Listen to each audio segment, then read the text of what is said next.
अंतर्राष्ट्रीय योग दिवस पर आप सबको हृदय से मेरी तरफ से शुभकामनाएं हैं। और आज हम सब के लिए गर्व का दिन भी है। दुनिया ने अंतर्राष्ट्रीय स्तर पर योग दिवस को स्वीकार किया। इसके लिए आदरणीय प्रधानमंत्री जी के प्रति भी हम सब आभार व्यक्त करते हैं।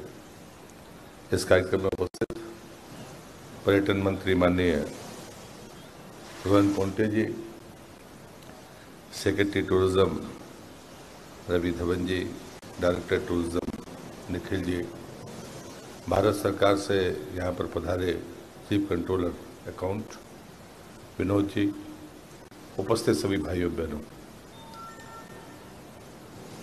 मुझे मराठी बोलना नहीं आता, लेकिन मैं पोंटे जी की बात समझ गया, मराठी समझता हूँ।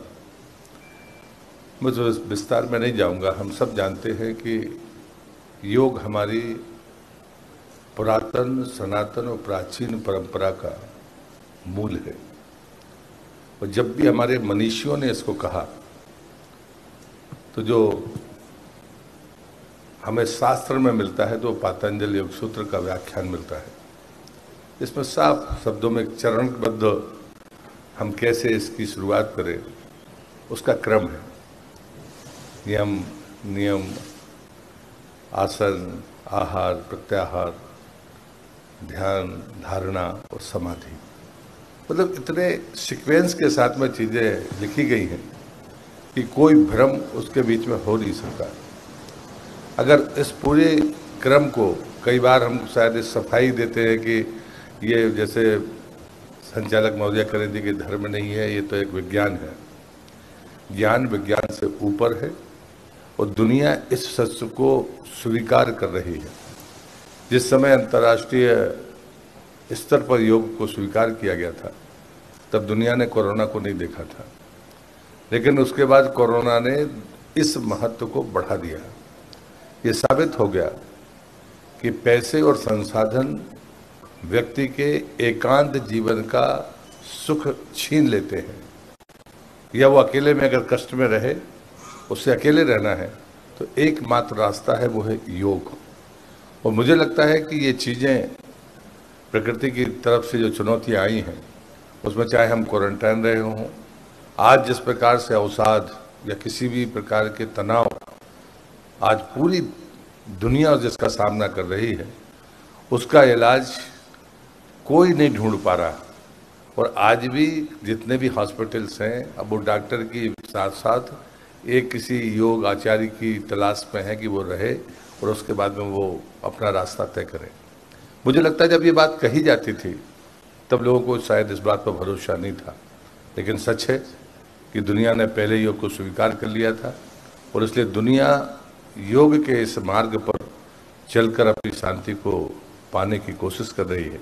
और इसलिए मैंने आदरणीय प्रधानमंत्री जी को आभार व्यक्त किया है कि उनके प्रयासों का परिणाम था कि वो दुनिया को ये समझा पाए कि योग सिर्फ किसी धर्म के एक गतिविधि नहीं है, ये पूरे मानव समाज के लिए। हम धरती पर जितने भी राष्ट्र की सीमाएं देखते हैं वो हमारे पूर्वजों द्वारा खींची गई हैं और अनेक जगह पर उनके बदलाव हमें दिखते हैं।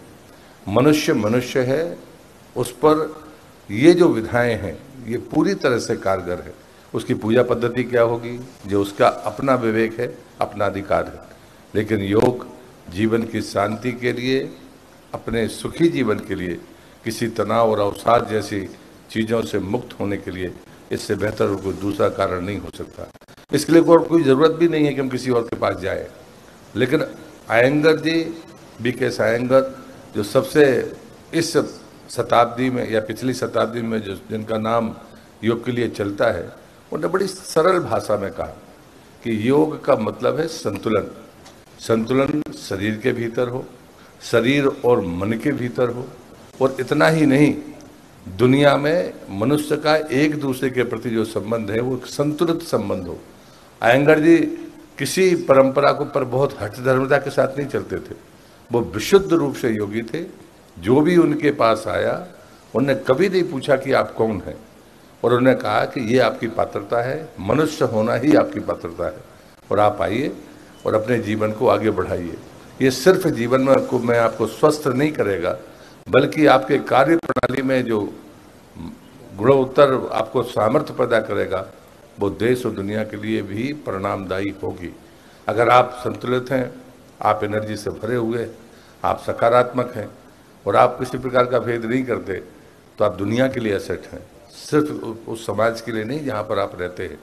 और इसलिए अयंगार जी की जो शब्दावली है वो इतनी सामान्य है। पातंजलि योग सूत्र जिनने भी पढ़े हैं उन्हें सूत्र पढ़े होंगे, लेकिन उस विधा पर चलने की कोशिश नहीं की होगी।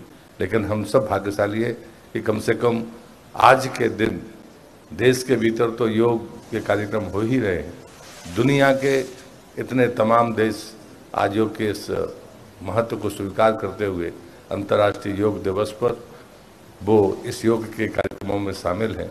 मैं उन सबके प्रति भी आभार भी व्यक्त करता हूं, उनको शुभकामनाएं भी देता हूं। और मैं फिर से देश के प्रधानमंत्री आदरणीय मोदी जी का आभार व्यक्त करता हूं कि हम सबको कहा गया, जब मुझे कहा गया कि मैं गोवा में जाकर इस स्थान पर जाकर योग करूंगा, तो ये मेरे जीवन के लिए भी एक बहुत महत्वपूर्ण दिन है। जैसे हमारे रोहन जी कह रहे थे कि एक सुंदर जगह तो है ही, एक ऐतिहासिक और पुरातात्विक दृष्टि से महत्वपूर्ण जगह है। मैं देश का संस्कृति और पर्यटन मंत्री भी रहा हूँ। मैं समझ सकता हूँ कि इस स्थान पर जब मैं इस योग दिवस के दिन यहाँ पर आप सबके साथ मिलकर योग करूँगा, ये मेरे जीवन के लिए महत्वपूर्ण दिन होगा। हम चाहकर भी शायद ये नहीं कर सकते थे, लेकिन इसके लिए भी मैं अपने प्रधानमंत्री का आभार व्यक्त करता हूँ। और एक अच्छी व्यवस्था के लिए मैं अपने विभाग के लोगों के लिए तो धन्यवाद करूँगा, लेकिन रोहन जी आपका और आपकी पूरी टीम का मैं हृदय से धन्यवाद करता हूँ। और उससे कहीं ज़्यादा आपके प्रति आभार व्यक्त करता हूँ कि आप यहाँ पर पधारे और इस महत्वपूर्ण कार्य में अपनी हिस्सेदारी की ये निमित्त बने। इसके लिए बहुत बहुत धन्यवाद। वंदे मातरम।